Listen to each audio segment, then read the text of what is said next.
할렐루야. 주님의 평강이 우리 성도님들에게 가득하기를 축복합니다. 여러분 혹시 이 책을 아십니까? 이 책은 줄리아 도널드슨이라는 사람이 쓴 못생긴 친구를 소개합니다 라는 그런 책입니다. 이 책에서는요 총 5동물이 등장을 합니다. 근데 이 5동물이 아주 독특하게 생긴 그런 동물들이에요. 그런데 이 동물들이 나와서는 한다는 이야기가 서로 자신이 못생겼다라고 그렇게 이야기를 하는 그런 아주 독특한 책입니다. 일반적으로 생각할 때에는 동물들이 나와서 내가 좀 이런데 라고 그렇게 자랑을 할 것 같은데, 나오는 동물들이 다 자기는 못생겼대요. 자기는 못났대요. 막 그렇게 이야기하는 책인데, 제일 먼저 여러분 등장하는 동물이 누구냐, 뭐냐? 누입니다. 누라는 동물은 영어로는 와일드 비스트라는 그 속과에 속하는 그런 동물이래요. 포유류인데, 이 책에서는 누가 나와서 이렇게 말합니다. 나는 태양 아래 제일 못났다.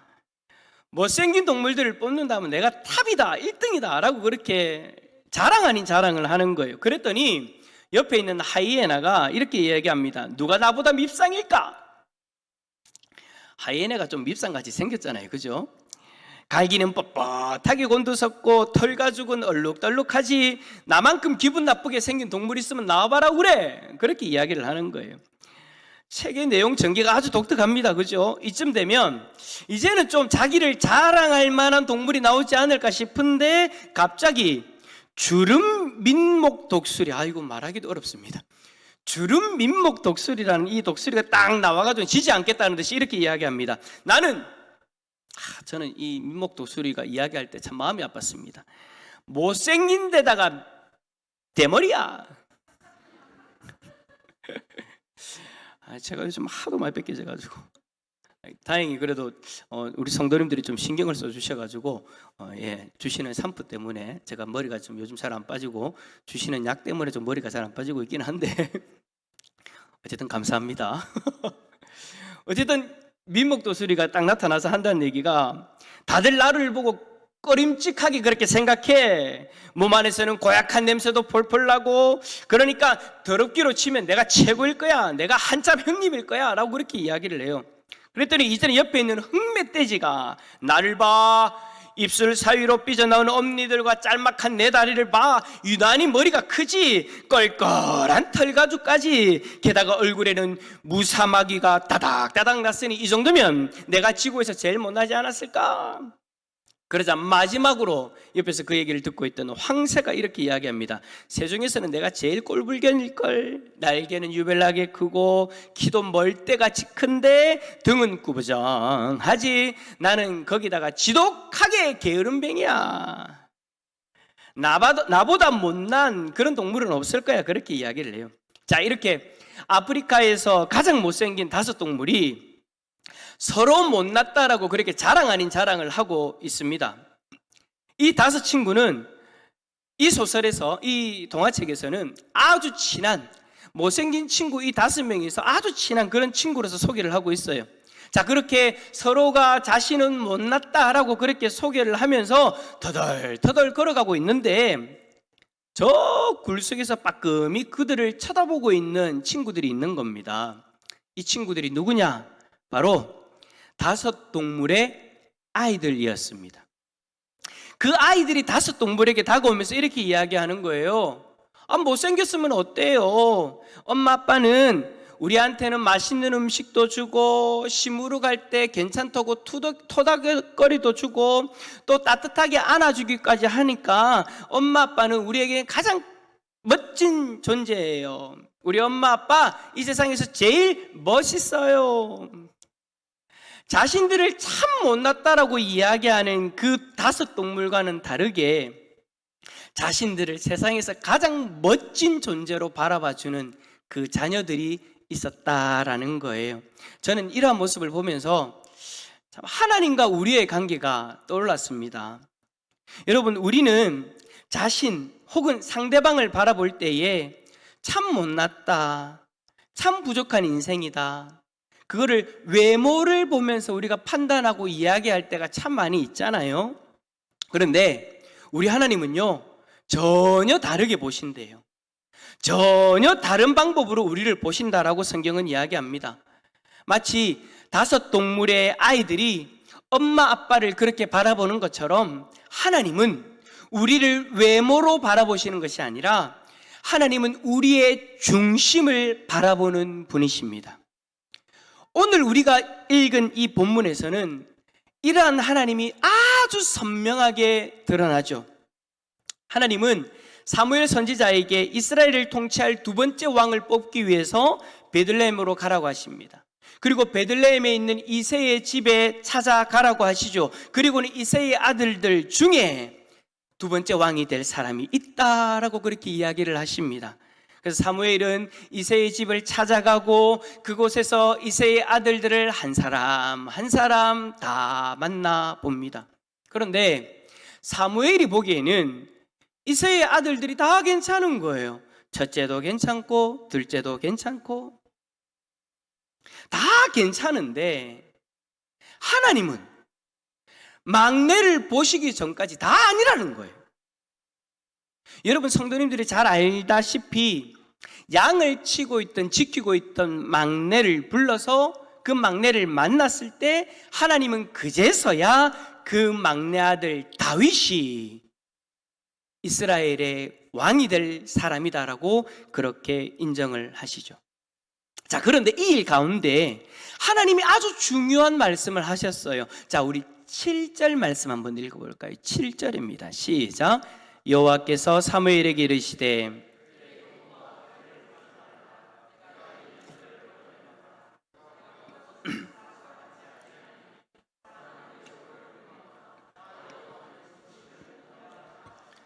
아멘. 자, 여러분 사무엘이요 첫째 아들 엘리압을 보았을 때 마음이 확신했어요. 무슨 확신을 했느냐? 야, 이 아이라면 여호와의 기름 부으심을 받을 자다. 그런데 하나님이 사무엘에게 말씀하십니다. 아니야, 그의 용모와 키를 보지 말라. 내가 보는 것은 사람과 같지 아니하니 나 여호와는 중심을 보느니라. 그래요, 여러분. 우리는요 5 동물처럼 외모를 보고 판단하는 존재입니다. 여러분, 우리가 그런 말을 자주 하죠. 나는 외모를 보지 않고 마음을 봅니다 라고 그렇게 이야기를 합니다. 그런데 제가 경험한 수많은 사람들이요 이 말에 있어서 너무나도 이중적인 모습을 보이더라고요. 외모를 안 본다고 하는데 실제로는 외모를 다 봐요. 신경을 써요. 외모를 안 본다고 하는데 다 그렇게 신경을 쓰더라고요.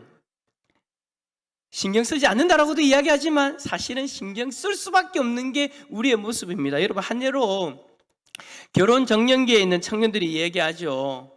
목사님, 이제 저는 사람 외모 안 봐요 라고 그렇게 이야기합니다. 그럼 제가 물어보죠. 진짜? 라고 물어보면 뭐 아무래도 신경은 좀 쓰이죠. 그지? 여러분, 한 예로 청년들 이야기 들었지만 우리 어른들도 마찬가지예요. 아이고, 저는 외모 안 봅니다, 마음만 봅니다 라고 이야기하는데 여러분 솔직해집시다. 조금은 신경 쓰잖아요.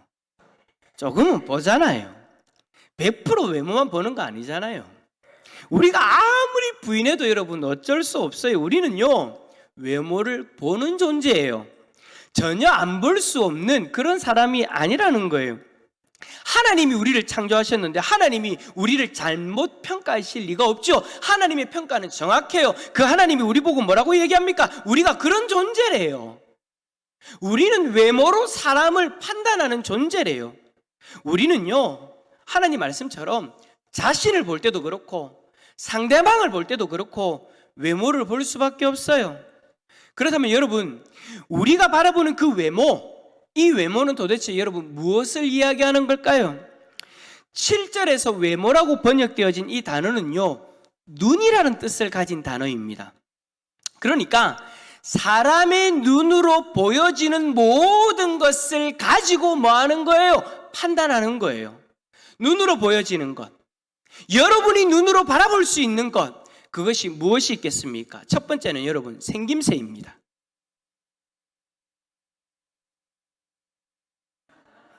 예, 생김새입니다. 여러분은 저 사진의 생김새를 보면서 마음이 어떠십니까? 감사합니다, 장로님. 장로님.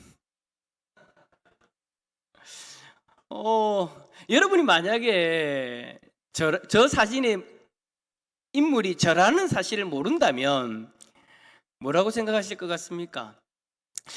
나이는 좀 젊은 것 같은데 머리가 왜 저렇노? 입은 와 저래 또 크노? 귀는 또 옆으로 팔짝 튀 나와가지고 코는 또 낮네. 눈은 또 와 저래 찢어진노? 저만 그렇게 봅니까? 여러분, 우리는 사람을 바라볼 때 외모를 볼 수밖에 없습니다. 외모를 보고 판단할 수밖에 없어요. 저도 솔직히 저 사진을 볼 때마다 그나마 좀 좋은 거 가져왔어요. 다행인 거는. 여러분 기억나십니까? 우리가 그 8월 달에 우리 성령 집회하면서 우리 가족이 함께하는 성령 집회 가지고 사진 다 붙여놨잖아요. 그죠? 그 사진에 강사님들은 다 멋진 거 놔두고 저만 마스크를 쓰고 있는 사진을 붙여놨어요. 우리 교회 김모 전도사님께서. 제가 아무 말도 안 했어요. 그냥 그렇게 하세요 라고 얘기했어요. 괜히 사람 좀 찌레지는 것 같아가지고. 제 집사람 그러더라고요. 아니 왜 당신만 마스크 쓰고 있노? 제가 그 이전에 있던 교회에서 머리숱 많을 때 찍은 멋있는 사진인데 그것 좀 붙이지 왜 저거 붙여놨냐고 그러던데 저희 집 사람도 외모를 판단합니다. 예. 사람은 여러분 누구나 다 외모를 보게 되어져 있어요. 사무엘 선지자도 마찬가지였어요. 여러분 특별히 사무엘 선지자가 어떤 사람입니까? 어릴 때부터 구별되게 자란 사람이에요. 엄마가 성전에 그 아들을 맡겨서 제사장이 밑에서 자라게 했잖아요. 하나님의 말씀을 전하면서 신실하게 하나님의 일을 감당했던 사람이 바로 사무엘 선지자예요. 그럼에도 불구하고 그가 무엇을 봤어요? 외모를 봤다고요. 여러분 내가 외모를 본다, 외모를 신경 쓴다라는 거 여러분 그 이상한 거 아니에요. 그렇게 대단한 사무엘 선지자도 외모를 봤어요. 첫째 아들 엘리압이 나왔을 때 그가 마음으로 확신했잖아요. 왜 확신했어요? 뭘 보고 확신했어요? 그의 외모를 보고. 그러니까 하나님이 뭐라고 이야기하세요? 용모와 키를 보지 말라. 사무엘은 첫째 아들의 생김새를 보고 이 정도면 왕이 되기에 충분하다라고 생각했어요. 사무엘 선지자도 그렇게 해요. 여러분 우리도 마찬가지죠. 그게 이상한 게 아니에요. 사람이라면 당연한 거예요. 생김새를 보고 마음이 열리기도 하고 마음이 닫히기도 합니다. 솔직히 여러분 이 강단에 서는 목사가 키 크고 얼굴 잘생기면 얼마나 좋습니까? 감사합니다. 아무도 아멘 안 하셔가지고. 만약에 그렇게 멋진 사람이 앞에 서가지고 중후한 목소리로 할렐루야 라고 여러분 이야기하시면 그냥 마음이 확 열릴 것 같지 않습니까? 좀 보기에도 좋고 듣기에도 좋고 그러면 마음이 열리게 되어져 있는 것이 우리 사람이에요. 그래서 저는 여러분 솔직히 원로 목사님이 부럽습니다.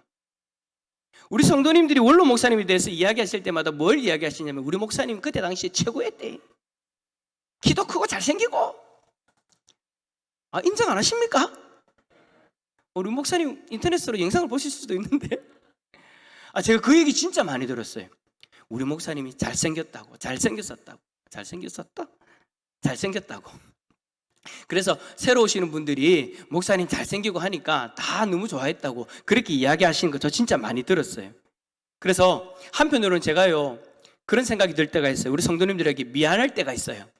내가 좀 더 키가 크고 얼굴이 잘생겼으면 더 좋았을 건데 제가 여러분 지금에야 이 부분에 대해서 좀 자유로워요. 자유로워서 이렇게 또 이야기할 수 있는 거죠. 근데 예전에는요 이 부분이 솔직히 좀 컴플렉스였어요. 키도 작지요, 갈수록 머리는 벗겨지죠, 코는 아무리 눌러도 세워지지 않지요. 이게 솔직히 컴플렉스였어요. 왜냐? 사람은 사람의 외모를 볼 수밖에 없으니까. 그게 여러분 우리의 모습인 거예요. 자, 두 번째로 또 보는 게 뭐냐? 우리가 외모를 보는 게 뭐냐? 바로 가진 것입니다. 가진 것. 제가 가진 것 생각하면서 차를 선택한 이유가 뭘까요? 우리나라 사람들이 더욱 그렇잖아요. 저 사람이 많이 가졌나 적게 가졌나 뭘 보면 합니까? 차를 보고 판단할 때가 많잖아요. 그래서 여러분 백화점에 가면은요, 제 차 같은 경우에는 아예 그 지하 1층에 못 들어갑니다. 지하 1층에 어떤 차들이 들어갈 수 있어요? VIP 좀 가진 분들이 들어갈 수 있는데 경차 가지고는 들어가시고 힘들더라고요. 잠시 지나가는 거예요. 누구 태워가는 거예요. 그렇게 해야 지나갈 수 있지, 주차하려고 하면요 아예 그냥 막아요. 차를 보고 판단하죠. 내가 얼마만큼 가졌는가, 상대방이 얼마만큼 가졌는가, 이것을 가지고 판단할 때가 여러분 있습니다. 그래서 무시당하지 않기 위해서 어떻게 해요? 조금이라도 자신이 가진 것을 가시하기 위해서 그렇게 노력하는 것이 우리잖아요. 그래서 좀 좋은 옷, 비싼 가방, 그리고 좋은 차, 그런 것들을 통해서 우리는 자신의 외모를 더 낮게 보이려고 노력을 해요. 그리고 그것을 가지고 서로를 그렇게 판단을 하죠. 그게 여러분 우리가 눈으로 보는 외모의 모습 중에 한 가지인 거예요. 또 마지막 세 번째는 뭐냐? 우리의 눈으로 보는 외모는요, 지위입니다. 지위. 내가 어떤 지위에 있는가, 상대방이 어떤 지위에 있는가, 이것을 우리는요 여러분 아주 중요하게 여깁니다. 희한하더라고요. 어떤 사람들과 대화를 할 때 예의 없게 대하다가도 상대방이 어떤 지위에 있는가, 만약에 높은 지위에 있으면 갑자기 말투가 바뀝니다. 그런데 자신하고 비슷하거나 아니면 자신보다 좀 낮은 지위에 있다 싶으면 계속해서 무리하게 대화를 하게 되죠. 상대방의 지위에 따라서 우리의 마음이 바뀌더라는 거예요. 여러분 제가 청년 때 직접 경험한 일이었는데요, 중고등부 수련회를 교회에서 하게 되어졌습니다. 그때 저는 중고등부 수련회 때 서기로 섬기고 있었어요. 그런데 수련회를 하고 막 기도회를 하고 있는데 막 밖이 소란스러운 거예요. 막 큰 소리도 들리고 막 난리가 난 거예요. 그래서 서기인 제가 어떻게 하겠습니까? 나가가지고 무슨 일인가 보러 갔죠. 그래서 밖에 나가서 무슨 일인가 딱 보려고 나갔더니 어떤 분이 술을 많이 드시고 오셔가지고 자기 딸 데리고 나오라고 막 그렇게 고함을 치고 막 그리고 난리가 난 거예요. 그때 당시에 중고등부 아이들 중에 한 명이 불신앙의 가정에서 나와가지고 참 귀한 신앙을 가지고 뜨겁게 신앙생활을 하고 있었거든요. 그때 이 어른이, 아버지가 약주를 하시고 딸을 찾으러 오신 거예요. 근데 제가 이제 그분을 붙들고 이러시면 안 된다고, 지금 밑에서 프로그램을 하고 있어요, 기도회를 하고 있어서 아버님 조금만 좀 참아 주십시오, 조금만 좀 기다려 주십시오 라고 제가 그렇게 막아섰더니 그분이 저보고 그러는 거예요. 너 뭐하는 놈이야! 딱 그러시는 거예요. 그때 제가요 대학교 떨어지고 재수하고 있었거든요. 너 뭐하는 놈이야! 라고 딱 그렇게 물어보시는데, 아니 막 저를 향해서 감을 지르는데 제가 뭐라고 이야기해야 될지 모르겠는 거예요. 제가 뭐하는 사람인지를 이야기해야 되는데 재수하고 있는데요. 이게 입에서 떨어지지 않는 거예요.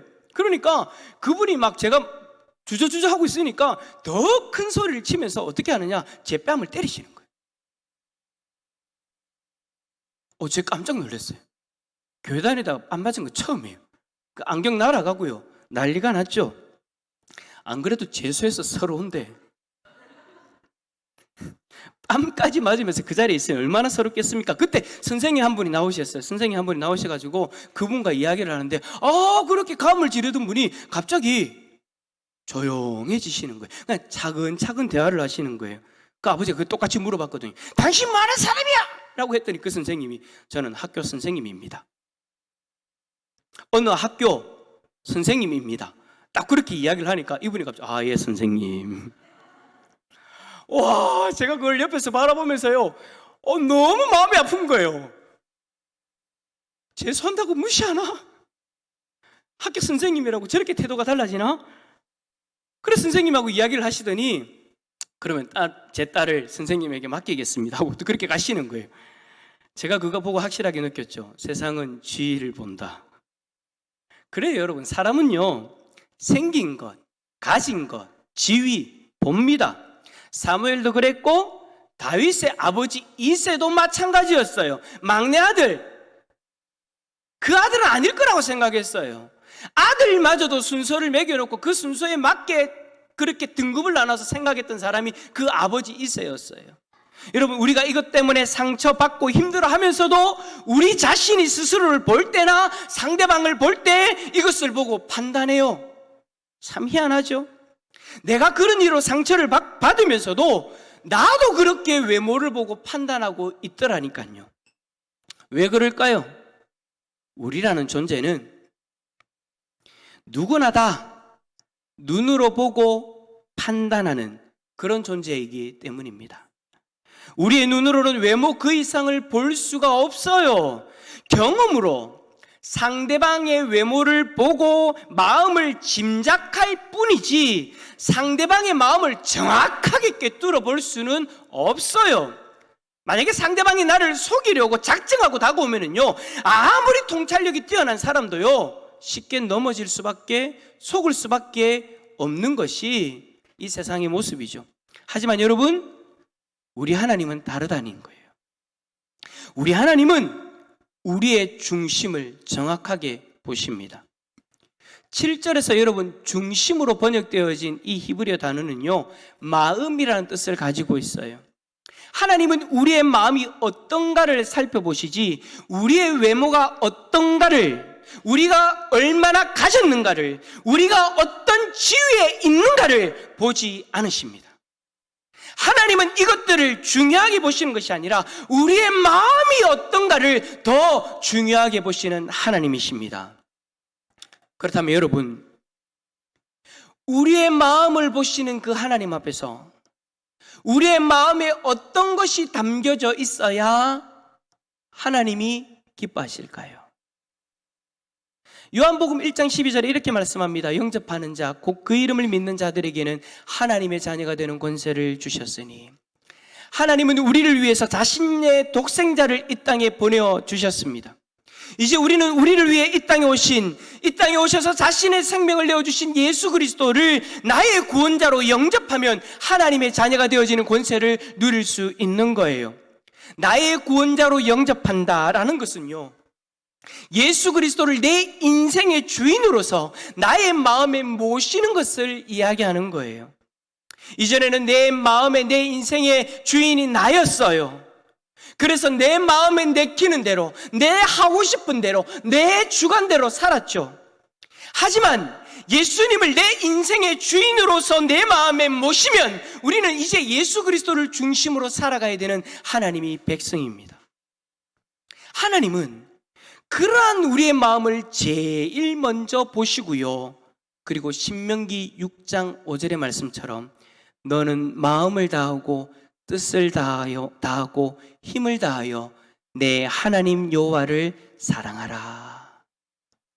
예수를 영접한 이는 하나님의 백성이 되어서 자신을 사랑하시는 하나님을 사랑하는 마음을 가져야 됩니다.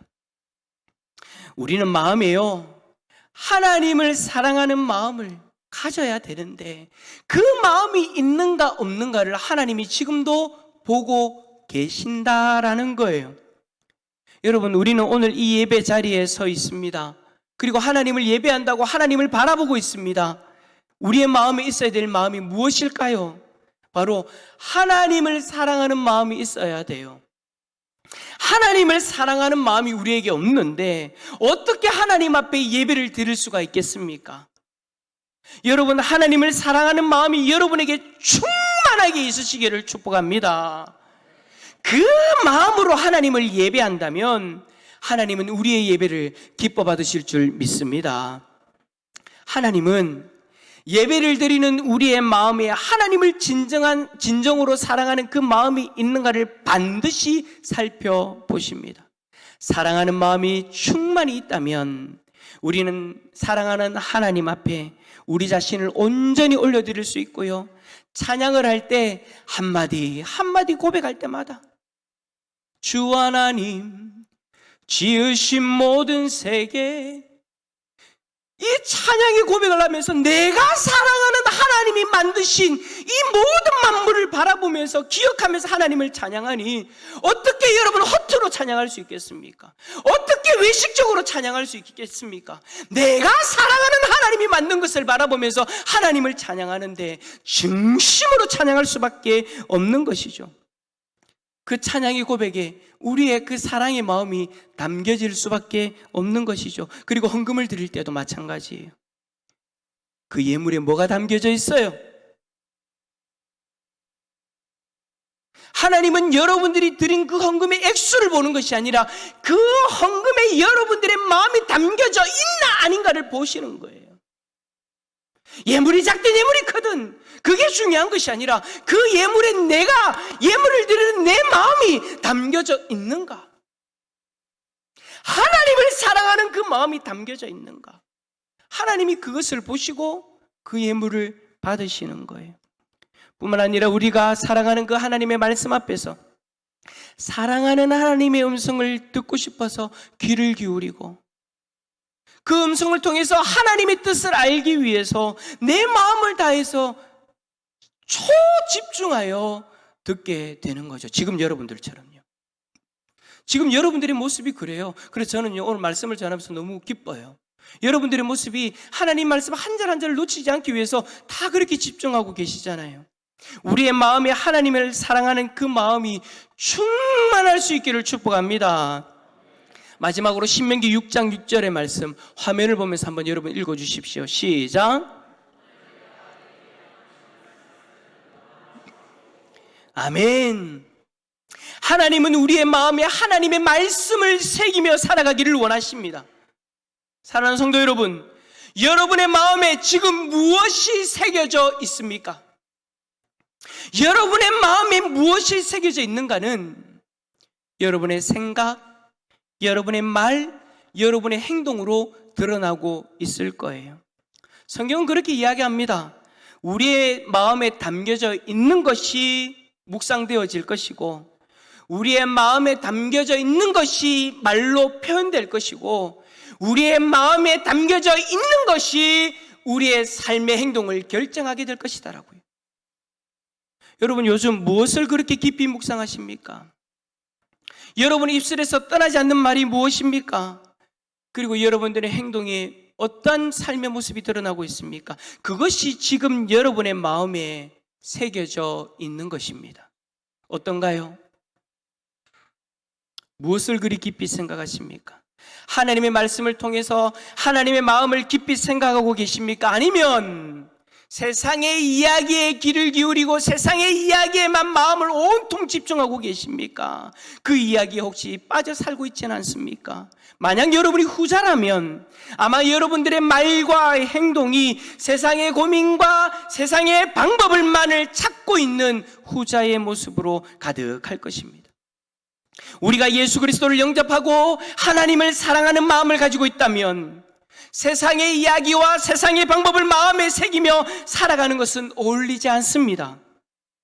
이제 우리의 마음에 하나님의 말씀을 새기고 살아야 될 줄 믿습니다.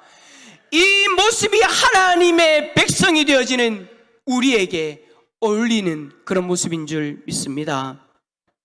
많은 사람들이요, 하나님이 우리의 외모를 보시지 않는다, 하나님은 우리의 마음을 보시는 분이시다라는 그 말에 위로를 받습니다. 저도 마찬가지입니다. 하나님이 외모를 보시지 않는다니까 얼마나 위로가 되어집니까? 하지만 그 마음에 무엇을 담고 있는지 그것을 간과하고 있을 때가 참 많은 것 같습니다. 하나님은 지금도 우리의 중심을 보고 계십니다. 지금 이 순간 여러분들은 하나님 앞에 서 계십니다. 그냥 하나님이 여러분들의 외모만을 보시고 이 자리에 계시는 것이 아닙니다. 하나님이 지금 저와 여러분들의 중심을 꿰뚫어 보고 계십니다. 그렇다면 지금 우리는 위로받을 수 있는 상황입니까? 아니면 불안해질 수밖에 없는 상황입니까?